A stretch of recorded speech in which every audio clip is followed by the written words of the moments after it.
Hi everyone, जय हिंद। इस video में हम क्वेश्चन नंबर 11 में लिखे दूसरे समीकरण का लेखा चित्रीय हल निकालेंगे। क्वेश्चन नंबर 11 में जो दूसरा समीकरण है वो इस प्रकार से लिखा हुआ है 1/4 गुने x माइनस 1 बराबर में 2x माइनस 1/4। ठीक ना।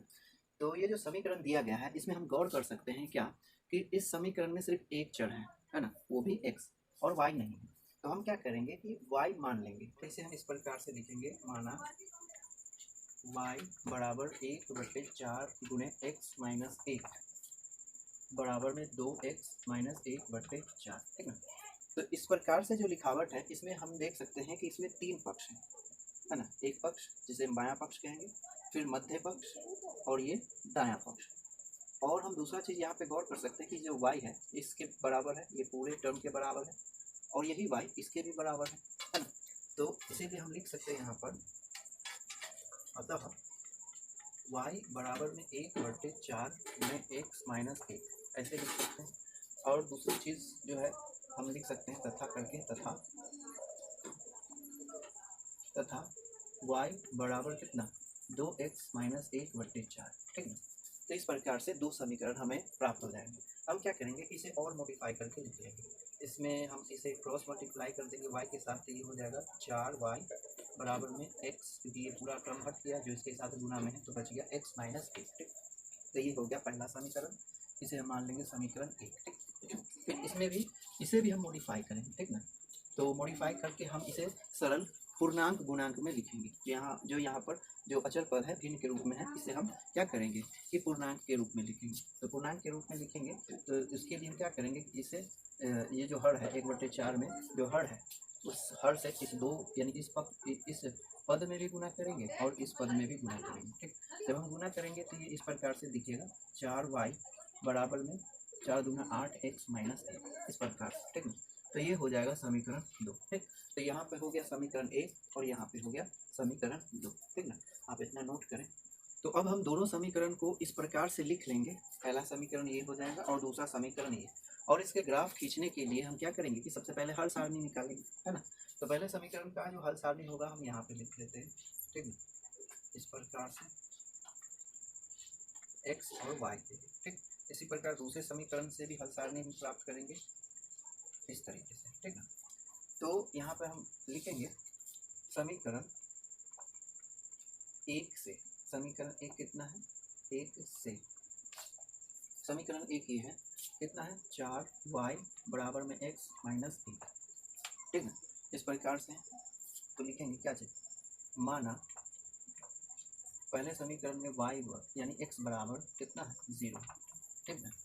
तो उसके रिस्पेक्ट में यानी x बराबर 0 के रिस्पेक्ट में y का जो वैल्यू चाहिए कैसे लिखेंगे, 4y बराबर में x कितना होगा 0 माइनस 1, या 4y बराबर में हो जाएगा माइनस 1। ठीक। इसीलिए y का जो वैल्यू हो जाएगा, दोनों तरफ हम 4 से भाग करके y का वैल्यू निकालेंगे तो मिलेगा माइनस 1/4। ठीक ना। फिर लिखेंगे पुनः फिर से, माना y बराबर 0। ठीक ना। तो y के रिस्पेक्ट में यानी y बराबर 0 के रिस्पेक्ट में x का वैल्यू चाहिए, है ना। यहाँ y x बराबर 0 के रिस्पेक्ट में हमें y का वैल्यू मिला, अब y बराबर 0 के रिस्पेक्ट में हमें x का वैल्यू चाहिए। तो क्या होगा, पहले समीकरण ये रहा, तो यहाँ पर रखेंगे 4 और गुने 0, क्योंकि y को हम 0 मान लिए, x माइनस 1। ठीक ना। इस तरीके से फिर अब क्या करेंगे, इसे ये इसका अस्तित्व खत्म हो गया, तो बच गया एक तरफ, एक पक्ष में बच गया x माइनस 1 और दूसरे पक्ष में तो 0 हो गया, है ना। या इसे हम उस पक्ष में ले जाएंगे तो y बराबर 1 हो जाएगा। ठीक है। तो यहाँ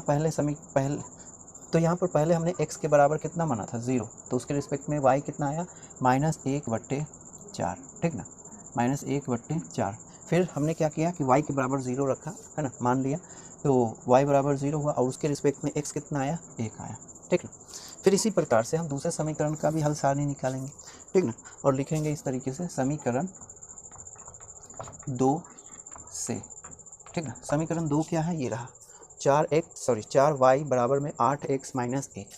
क्या है 4y बराबर 8x माइनस 1। ठीक है।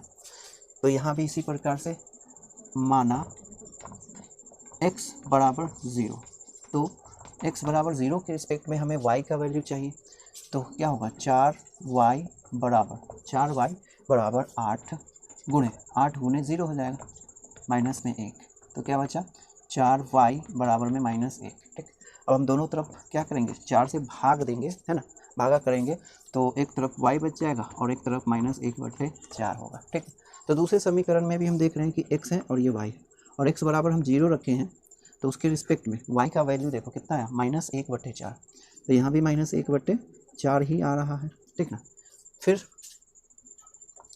हम क्या करेंगे कि माना y बराबर 0 है। ठीक ना, तो इसके रिस्पेक्ट में x का वैल्यू कितना होगा, समीकरण में रखेंगे तो 4 गुने 0 बराबर में 8x -1।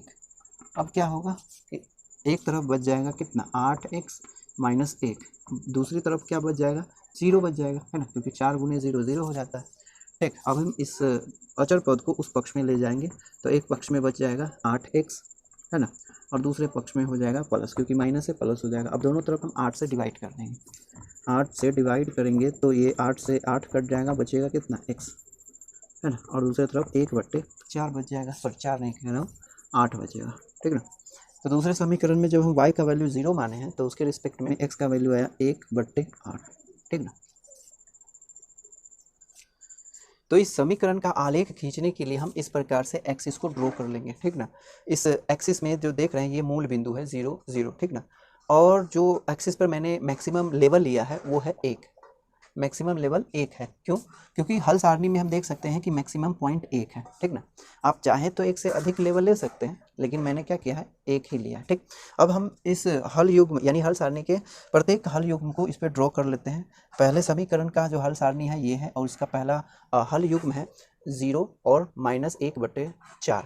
इसमें 0 x बराबर 0 है तो 0 पे मिलेगा यहाँ पर, और y का जो वैल्यू है -1/4 है। ठीक ना, -1/4 का जो वैल्यू होता है वो -0.25 होता है। ठीक ना, -0.25, और ये जो वैल्यू है ये पूर्णांक 0 और -1 के बीच आता है। ठीक, बीच में आता है, तो कितना बीच में आता है हम ये देख लेते हैं, 1/4 है ना, माइनस में होगी, तो हम क्या करेंगे, 0 और 1 के बीच का जो गैप है, यानी 0 और -1 के बीच का जो गैप है, इसको 4 भाग में डिवाइड कर देंगे। ठीक ना, तो यहाँ से यहाँ तक पहला भाग होगा। ठीक ना, यहाँ से यहाँ तक दूसरा, यहाँ तीसरा और ये चौथा।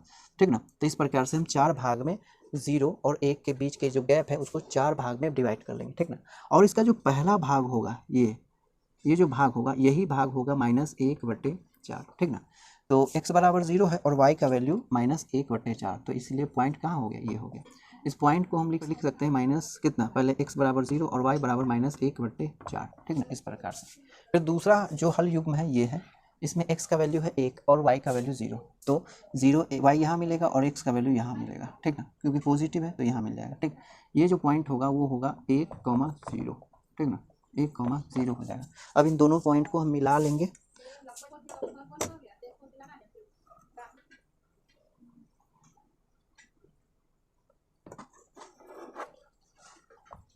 तो इस प्रकार से ये ग्राफ गुजरेगा। ठीक ना, ये किस समीकरण का ग्राफ है, ये है कितना, पहले समीकरण का जो है 4y बराबर में x -1। ठीक ना, इसका ग्राफ है। अब दूसरे समीकरण का जो हल सारणी है ये है, इसमें पहला हल युग्म में हम देख रहे हैं कितना है, 0, -1/4। ठीक ना, ये जो पॉइंट है वो सेम पॉइंट है, इस ग्राफ में जो पॉइंट था वही पॉइंट यहाँ पे है। ठीक, तो ये पॉइंट यही हो जाएगा।